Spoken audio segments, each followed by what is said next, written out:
South ఇండియాలోనే అతి తక్కువ ధరలకి రత్నాలనందించే ఏకైక సంస్థ 6JVR. ముగ్గురు చిన్నారులు కూడా చెరువులో పడిపోయి చనిపోయినటువంటి ఘటన. పెద్ద పాప హ్యాపీగా ఉండాలనింది, చిన్న పాప సంతోషంగా ఉందనింది.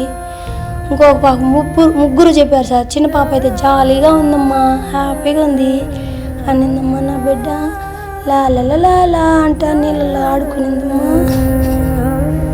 ఈ జన్మం అంతా ఏడ్చిన నా బిడ్డలు కాపాడుకోలేను పాపిష్టి తల్లిని సార్ నేను.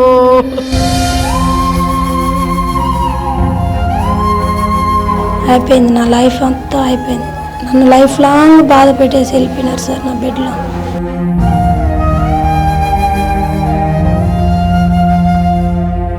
నా పిల్లలు అరగంట అయినా దొరకలేదు సార్. చిత్తూరు జిల్లాలో జరిగినటువంటి దారుణమైన ఘటన మనం చూసే ఉంటాం. ముగ్గురు చిన్నారులు కూడా చెరువులో పడిపోయి చనిపోయినటువంటి ఘటన. నిజంగా ఆ గ్రామస్తులంతా కూడా ఒకంత కంట నీరు పెట్టించింది. SBR పురం వడమాలపేట మండలం, ఇది నగరి నియోజకవర్గము. ప్రస్తుతం నేను అక్కడే ఉన్నాను. అంటే ముగ్గురు చిన్నారులు కూడా తల్లితో పాటు శివాలయానికి వెళ్ళినటువంటి సందర్భంగా ఆ చెరువులో కాళ్ళు కడుక్కునేటువంటి వెళ్ళినటువంటి సందర్భంగా ఒక్కసారిగా అక్కడ ఉన్నటువంటి పాచి కారణంగా లోపలికి పడిపోయినటువంటి పరిస్థితి. ప్రస్తుతం నేను ఆ చిన్నారుల ఇంటి వద్దే ఉన్నాను, SBR పురంలో. ఈ నివాసంలోనే లోపల తల్లిదండ్రులు ఉన్నారు, వాళ్ళతో మాట్లాడదాం. నిజంగా వాళ్ళని కదిలిస్తే నిజంగా మా బిడ్డలు ఇంకా బ్రతికే ఉన్నారనేటువంటి ఒక ఆలోచనతో ఉన్నారు. మూషిక, చరిత, రూపిక, వీళ్ళు ముగ్గురు కూడా ఒక్కసారిగా కూడా చనిపోవడం జరిగింది. నిజంగా తల్లిదండ్రుల ఆవేదన అంతా ఇంత కాదు. తమ బిడ్డలకి జరిగినటువంటి అన్యాయం మరెవరికి జరగకూడదు అనేటువంటి ఒక ఆలోచనతో వాళ్ళు ఉన్నారు. ఇక్కడ ఉన్నటువంటి ఒక అబ్బాయి కూడా బైక్లో వస్తూ ఆ వాటర్లో పడిపోయి చనిపోయారు. అప్పుడు కూడా మేము అధికారులకు చెప్పాము, ఎవరు పట్టించుకోలేదని కూడా చెప్తున్నారు. నిజంగా ధైర్యంగా ఉండాల్సినటువంటి అవసరం ఉంది. ఆ రోజు తీసుకెళ్లారు కదా, ఏం జరిగింది సార్? మేము 1:15 అయింటుంది సార్. చల్లగా వాతావరణం ఉండింది, బాగుండింది, వర్షం పడతా ఉన్నింది. అభిషేకం సామాన్లన్నీ తీసుకున్నాము. పిల్లలు జ్యూసులు, ఐస్ క్రీమ్లు తీసిచ్చినాను. తింటా వెళ్ళే కాడికి గుట్ట దాకి పోయే కాడికి 3:30 అయిపోయింది సార్. 3:30 అయిపోయింది. నేను దీపం పెట్టాను. దీపం పెట్టిన వెంటనే పిల్లలు ముగ్గురు దిగేశారనమాట. కింద మెట్లు దిగినారు. ఒకరంతా జారి పడే కాడికి 2 పిల్లలు నవ్వినారు, పెద్ద పిల్ల జారిందనేసి నవ్వినారు. నేను తిట్టలేదని చెరువు కల్లా తిరుక్కొని దిగింది చెరువులోకి. 2 పిల్లలు మెట్ల మీదే ఉన్నారు సార్. అంతే, అమ్మ కాలు ఏదో జారుతున్నది, ఏదో లాగుతున్నది అనిందమ్మ బిడ్డ. సార్ మెట్ల మీద నుండి ఆడదాకుంది కదా సార్ చెరువు, అట్టే దూకినాను సార్. నా బిడ్డని లాగి బయట బండేసినాను సార్. నేను కొట్టుకొని వెళ్ళిపోయినాను సార్. నీళ్ళన్నీ తాగాను, నా తల కూడా మునిగిపోయింది. నేనే ఓం నమ శివాయ అయిపోయింది అని మాట ఇచ్చినాను. అంటే ముగ్గురు జాయిన్ చేసుకుని అట్టే నన్ను పెనేసుకొని వచ్చేయినారు సార్. అందరం మునిగిపోయినాం సార్. నన్ను ఎవరో ఒక 5 నిమిషాల తర్వాత పట్టి లాగి గట్టినేసి నీళ్ళు అదినారు. నాకు ఊపిరి వచ్చేసింది సార్. నా పిల్లలు అరగంట అయినా దొరకలేదు సార్. నేను శివలింగానికి పోయి తలకాయ పగలు కొట్టుకున్నాను సార్. ఒక వయసు పిల్లోడు సార్, 15 ఏళ్ళే ఉంటుంది ఆ పిల్లోడు. కొట్టుకొని పోయి 1 కిలోమీటర్ దూరంలో ఉన్నారు సార్. పిల్లలు ముగ్గురు జాయింట్ అయ్యి బిడ్డ బిడ్డ అట్టే భయపడిపోయినారు సార్. బేర్లు కొడతా వచ్చేయినాడమ్మ, నన్ను కాపాడుకోలేకపోయినాను సార్. ముగ్గురు బిడ్డలు పోంగొట్టుకున్న తల్లిని సార్. ఈ ప్రపంచంలోనే చరిత్రకెక్కిన ఈ తల్లిని క్షమించుతారా సార్? జన్మలో ఈ జన్మం అంతా ఏడ్చిన నా బిడ్డలు కాపాడుకోలేను పాపిష్టి తల్లిని సార్ నేను. సార్ ఇంటర్ అయ్యింది సార్, 93% సార్. బీటెక్ జాయిన్ చేయించినాను సార్. నా పెద్ద పాపని IIT చదువుతానని సార్. దానికి 4 lakhs 4 years కట్టాలని మా శక్తి మరకు లేదంటే 1,00,000 రూపాయలే కడతానన్నారు సార్ వాళ్ళ డాడీ. సరే అని IIT వద్దని హార్ట్ పిస్టల్ ఇంటెలిజెంట్ చదువుతాననిందమ్మా నా బిడ్డ. నేనున్నానమ్మా, నీకు 2 ఏళ్ళలో జాబ్ తెచ్చి నా ఆయన్ని కూర్చొని సాగుతానని సార్. నేను ఒక్క బిడ్డకు కూడా ఒక పని చెప్పను సార్. అన్నిట్లో ఫస్ట్, ఆటల్లో, గేముల్లో, పోట్లాట్లో, రచ్చల్లో, డాన్స్లో, చదువులో అన్నిట్లో ఫస్ట్ సార్. నా బిడ్డలు మల్టీ టాలెంటెడ్. ఏ రోజు నన్ను బాధ పెట్టలేదు సార్. నా బిడ్డలు నేనున్నానన్నారు కానీ నాకు ప్రాణం ఇచ్చే అంత ప్రేమ ఉండదని లేదు సార్. తల్లికి ప్రాణం ఇచ్చి బిడ్డలు పోగొట్టుకున్నాను సార్. ఈ సృష్టిలోనే లేదు సార్. ఎన్నో ఏండ్లు అయింది ఈ గ్రామంలోనే సార్. ఫస్ట్ టైం సార్ 3 పీనిగులను దడుక్కొని వచ్చినాను సార్. 3 బిడ్డలు పోగొట్టుకొని వచ్చినాను సార్. మీరు ఎప్పుడైనా ఒక్కసారైనా సాగుకు పోతే ఒక మాలే కదా సార్ తెస్తారు. 3 మాలలు ఎత్తుకొని ఊరు వాడ కొల్ల అయింది సార్. అల్ల కొల్లాలం అయింది. ఆంధ్ర మొత్తం ఏడవనోళ్ళు పాపాత్ములు సార్, శత్రువులు, బంధువులు. ఎప్పుడెప్పుడో నా చిన్ననాటి స్నేహితులు, నా భర్తకి 50 ఏళ్ళు అవుతున్నారు సార్. వాళ్ళు చిన్ననాటి స్నేహితులందరూ వచ్చి ఉద్ధరించినారు సార్. నేనున్నాను అన్నారు సార్. ప్రతి దాంతో పిల్లలు ముందున్నారని తెలుస్తుంది, ప్రైజులు కూడా చాలా వచ్చాయని తెలుస్తుంది. ఎలా ఉండేవారు మీతో? బాగుంటారు సార్, ఫ్రెండ్లీగా ఉంటారు. అమ్మా నువ్వు నాకు ఫ్రెండ్ అమ్మా అంటారు సార్. నాకు చిన్న వయసులోనే పెళ్ళి అయిందని వాళ్ళు మా అక్క చెల్లెలు మేము 3 పెట్ట, నువ్వు కూడా నాకు అక్క అమ్మ, నా ఫ్రెండ్ నువ్వు అనే మాట్లాడతారు సార్. నన్ను గౌరవించరు, ఎప్పుడు నన్ను ఫ్రెండ్లీగా ఉంటారు. వాళ్ళ డాడీందా భయపడతారు, నాకు ఎప్పుడూ భయపడరు సార్. నా చిన్న కూతురు కూడా ధైర్యంగా మాట్లాడుతుంది సార్. గన్ ఉన్నట్టే మాట్లాడుతుంది, గన్ వేసినట్టే.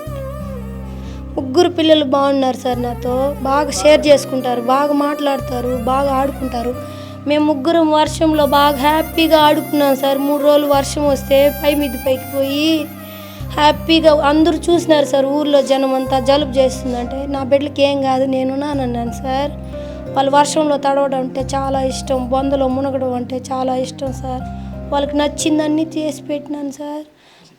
నా భర్తతో పోట్లాడి మరీ నచ్చింది తెచ్చేసినారు సార్. ఇంగ్లీష్ మీడియమే చదివించినాను సార్. ఇప్పుడు కరోనా నుండే ఇక్కడ జాయిన్ చేయించినాను సార్ గవర్నమెంట్ స్కూల్లో. ఫస్ట్ ర్యాంక్ వచ్చింది సార్. 10th కూడా మా పాప, కాలేజీలో కూడా ఫస్ట్ సార్. ఏం చేయించాలనుకున్నాం మా పిల్లల్ని పెద్ద పాప ఇంజనీరు, రెండో పాప డాక్టర్ని చదువుతానని సార్. చిన్న పాప లాయర్ అవుతానని సార్. మా లాయర్ అన్నా కలెక్టర్ అన్నా అవుతానమ్మా అంటుంది సార్. సెక్షన్లు ఎక్కువ సార్. నా చిన్న కూతురు గ్రామర్ బుక్ అయినా ఏదైనా ఎనీథింగ్ సార్ ఇంగ్లీష్లో కానీ అసలు వర్క్ బుక్ సంవత్సరానికి సరిపోయేటట్టు ముందుగానే చదివి వర్క్ బుక్ కంప్లీట్ చేసి టీచర్లు చెప్పకముందే కంప్లీట్ చేసి ఆ చదువు ఆ పాపకు ఎక్కువ చాలదు సార్. మా శక్తి లేక మేము చదివలేదు కానీ ఆ పాపకు ఉండే టాలెంట్కి ఐఐటి అసలు ఎవ్వరు చదవలేరు సార్ నా బిడ్డలు చదివినట్టు. 3 ఫస్ట్ లీడర్లు సార్. టీచర్లు ఏ టీచర్ నన్ను అడుగు సార్. టీచర్లకు కూడా ఫ్రెండ్లీలాగా ఉంటారు సార్. గుడికి మామూలుగా వెళ్తూ ఉంటారమ్మా అక్కడికి, అంటే ఎందుకు ఆ రోజు మాత్రమే అట్లా జరిగింది? అసలు ఆ సడన్గా ఎందుకు అనుకున్నానో తెలియదు సార్. పోవాలనిపించింది. చిన్న పాప 9 నుండి ఏడుస్తూనే ఉన్నింది సార్. వాళ్ళ అక్కలు 3 సోఫా మీద పనుకో ఉన్నారు. కాళ్ళు ఇలా పెట్టుకో ఉంటే మూతెట్ట తగిలింది సార్. నన్ను తన్నింది అని అనింది. తనలేదు బిడ్డ, తగిలింది. కానీ నేను కొట్టినాను సార్ పెద్ద పాపని. కొట్టినా కూడా ఉండలేకపోయింది సార్. ఏడుస్తూనే ఉన్నింది సార్. 9, 10, 11, 12 దాకా ఏడ్చింది సార్ పాప. అంటానే ఉన్నింది. గుండు కతుక్కునింది. అన్నము గుత్తొంకాయ కూర చేసినాను. 3 తిన్నారు, నేను తిన్నాను సార్. అంతే. అభిషేకం సామాన్లు తీసుకొని గుడికి వెళ్ళాను సార్. ఇక్కడ 1:15 బయటదేరితే ఆడ 3:30 అయిపోయింది సార్. పోయే కాడికి మెల్లిగా పోయినాం. పూలు, ఊటి పండ్లు ఆడుకుంటా, వర్షంలో తడుచుకుంటా. ఐస్ ఆయన వస్తే ఐస్ కూడా తీసి ఇచ్చినాను సార్. ఆయన అప్పే ఇచ్చినాడు, నా దగ్గర డబ్బులు కూడా లేదు సార్. వర్షంలో తడిస్తే ఐస్ తింటే బాగుంటుందమ్మా అంటే సరే అని వెనిలా ఐస్ క్రీమ్ తీసిచ్చినాను సార్. తలా 1 కప్పు తింటా వెళ్ళినాను సార్. మెల్లిగా వచ్చేటప్పుడు గోబీ రైస్ తీసి ఇస్తానన్నాను సార్. మా చేను దగ్గర వాళ్ళు ఎక్కడికమ్మా అంటే గుడికి వెళ్ళి వస్తానని కూడా అన్నారు సార్. అందరూ చూశారు సార్ నేను వెళ్ళేటప్పుడు. క్లైమాక్స్ బాగునింది సార్ వాతావరణం. మేము నడిచిపోయేటప్పుడు కాలు నొప్పి కానీ చేయి నొప్పి కానీ అలసట ఏం లేదు సార్. పెద్ద పాప హ్యాపీగా ఉండాలనింది, చిన్న పాప సంతోషంగా ఉందనింది. ఇంకొక పాప 3 చెప్పారు సార్. చిన్న పాప అయితే జాలీగా ఉందమ్మా, హ్యాపీగా ఉంది అనిందమ్మా. నా బిడ్డ లా అంట నీళ్ళలో ఆడుకునిందమ్మా. బొమ్మలు అంటే ఇష్టం సార్. బొమ్మలే చూస్తాను సార్. వేయించినాను కార్డు మొన్న. వాళ్ళ డాడీ తిట్టినాడు సార్, అయినా వేయించిన. పెద్ద పాపకి సాంగ్స్ అంటే ఇష్టం. డిటిఎస్ సౌండ్ ఎక్కువ పెడుతుంది, ఎవరన్నా పట్టించుకోదు. సాంగ్స్ డాన్స్లు వేసుకుంటానే ఉంటారు సార్. చాలా హ్యాపీగా ఉంటారు సార్ ముగ్గురు అక్క చెల్లెళ్ళు. అప్పుడే కొట్లాడతారు, అప్పుడే కలుచుకుంటారు. అందుకే సార్ ఈ సృష్టిలో లేని రక్త సంబంధానికన్నాను ముగ్గురు జాయిన్ చేసుకొని ఒకేసారి వెళ్ళిపోయినారు సార్. అసలు వాళ్ళ బంధము వదలనే లేదు చూడు సార్. బిడ్డ మీద బిడ్డ, బిడ్డ మీద బిడ్డ సార్. ముగ్గురు బిడ్డలు ఒకే చోట ఉన్నారు సార్. దూరంగా పోలేదు, అసలు చెయ్యే వదలలేదు. ముగ్గురు పెనేసుకున్నారే, నేను మధ్యలో ఉన్నాను అంతే. నా జిట్టు వరకే పట్టి లాగి నన్ను బతికిచ్చినారు సార్. అయిపోయింది, నా లైఫ్ అంతా అయిపోయింది. నన్ను లైఫ్ లాంగ్ బాధ పెట్టేసి వెళ్ళిపోయినారు సార్ నా బెడ్లో. నేను వెంటనే కనలేదు సార్. నాకు 10th మ్యారేజ్ అయిపోయింది సార్.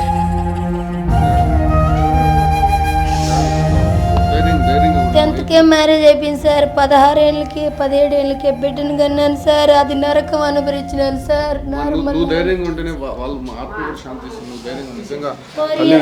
తల్లి ఆవేదన మనం చూస్తున్నాం, చాలా బాధపడుతుంది. ఇంకా తన పిల్లలు తనతోనే ఉన్నారని చెప్తుంది. తండ్రి బాబు కూడా ఆయన ఉన్నాడు, ఆయన దగ్గరే. కాకపోతే చాలా చలాకీగా ఫ్రెండ్లీగా ఆడుకునే వాళ్ళు, రోజు కూడా టెన్నిస్ ఆడే వాళ్ళని చెప్పి కూడా చెప్తున్నాడు. సార్ ఆ రోజు మీరు తిరువణామలైకి వెళ్ళి ఉన్నారా? సార్ నేను ఆ రోజు ముందు రోజు తిరువణామలకి నాకు హెల్త్ కొంచెం ప్రాబ్లం ఉంటే కొంచెం క్లియర్ అయిన తర్వాత వెళ్ళి గుండు కొట్టుకొనేసి వస్తామని అనుకున్నాము. ఆ రోజు బుధవారం వెళ్ళాము. బుధవారం తెల్లారితో బయలుదేరి వెళ్ళి ఆ రోజు సాయంత్రం దేవుని దర్శనం చేసుకొని ఆ రోజు నైట్ అక్కడే స్టే చేసి తెల్లవారితో లేచి గుండు కొట్టుకొని మళ్ళా దర్శనం చేసుకొని తిరువణామలై కొండ చుట్టిన తర్వాత లాస్ట్ మినిట్లో పిల్లలు ఫోన్ చేశారు, ఇలా ఉంది గుడికి వెళ్ళాలనుకుంటామంటే, వద్దు నేను వచ్చి తీసుకెళ్తాను, మీకు వద్దని చెప్పాను. సరే అని చెప్పారు. చెప్పిన తర్వాత నేను రూమ్కి వెళ్ళాను. రూమ్కి వెళ్ళి భోజనం చేద్దాం అనుకున్న టైంలో కాల్ వచ్చింది, ఇలా కనపడడం లేదు పిల్లలు, మన ఊరికి ఎవరికన్నా ఫోన్ చేయండి అర్జెంట్ అనేసి. అంటే ఎందుకు జరిగిందని నాకే ఆశ్చర్యపడాను. ఒక 5 నిమిషాల్లోనే ఇలా జరిగింది అని నాకు కాల్ వచ్చింది. ఆల్రెడీ ఆ తెలియని వెంటనే ఇమ్మీడియట్గా బస్ ఎక్కి బయలుదేరి రావడం లేట్ అయింది. మళ్ళీ వేలూరుకి రావడం ఇంకా లేట్ అవుతుందని చెప్పి మళ్ళీ అక్కడి నుంచి కార్ ట్రిప్ చేసుకునేసి 8:45కి పుత్తూరుకి వచ్చి చేరుకున్నాను సార్. చేరుకొని చూస్తే నాకు ఆశ్చర్యం అయిపోయింది. గవర్నమెంట్ హాస్పిటల్ చుట్టూ ఇంత జనం ఉంటారని నేను ఎప్పుడు అనుకోలేదు సార్. నేను సాధారణ ఆర్ఎంపీ డాక్టర్ను, ప్రతి డోర్ టు డోర్ నేను సేవ చేసుకుంటూ ఉండేవాడిని. అటువంటిది నాకు ఎంత జనం ఉండారని నాకు ఆ రోజు తెలిసింది. ఎప్పుడు నేను జనాల్లో తిరుగుతూ ఉంటాను కానీ నాకు అంత శక్తి నాకు ఉంటుందని నాకు కూడా తెలియదు. ఎలా ఉండేవారు ముగ్గురు పిల్లలు మీతో? మా పిల్లలు అయితే, నా పిల్లలని నేను ఎప్పుడు అనుకోను. ఫ్రెండ్లీగానే ఉంటాం, ఏదన్నా మేము షేర్ చేసుకుంటాము. డాడీ నేనున్నాను డాడీ, నువ్వు ఒకడే కష్టపడతావు, తెచ్చేస్తావు, నాకు కూడా తెలుసు డాడీ. 2 ఏళ్ళు ఉండు, ఆ కోర్స్ చేసిన 3rd ఇయర్కి అంతా నాకు జాబ్ వస్తుంది, నిన్ను కూర్చోబెట్టి నేను సాకుతాను, నువ్వేం బాధపడబాక, నువ్వు ఎంత కష్టపడుతున్నావు మాకు తెలుసు అనేవాళ్ళు సార్. మేము ముగ్గురము ఎక్కడికి పోయినా కూడా ముగ్గురు పిల్లలు పోతాము, నేను పోతాను. బైక్ అయితే చాలు, మేము 4 పోలేం కాబట్టి మా మిస్సెస్ని అప్పుడప్పుడు తీసుకెళ్తాను. మేము ఎప్పుడు పోయినా కూడా మా ముగ్గురు పిల్లలు నేను బైక్లో వెళ్ళి జాలీగా వెళ్ళి వస్తాము. ఎక్కడికి పోయినా మేము వెళ్తాము. సినిమాకి కూడా పోతాము, ఎక్కడన్నా హోటల్కి వెళ్ళా కానీ మేమంతా వెళ్తాము. తినేసి ఇంటికి పార్సల్ తీసుకొని వస్తాము. అలా బాగా ఒక బిడ్డగా మేము లేదు. అలా ఏమిటంటే ఫ్రెండ్లీగానే ఎక్కడైనా కూడా వాళ్ళకి ఏదైనా బోర్ అనిపిస్తే ఒక ఇంటికి పోదాం, ఆడందాం వీడందాం అని ఉండరు పిల్లలు. ఇంటి దగ్గరే ఉంటారు. ఇంటి దగ్గరే ఉండి షటిల్ ఆడడం, ఇట్లా చిన్న స్పోర్ట్స్ ఉంటే వాళ్ళకి బాగా ఇష్టం, చేసుకుంటూ ఉంటాం. ఇద్దరు జరిగినప్పటి నుంచి మాకు ఏం చేయాలో ఏం తోచడం లేదు, మాకైతే అర్థం కాదు.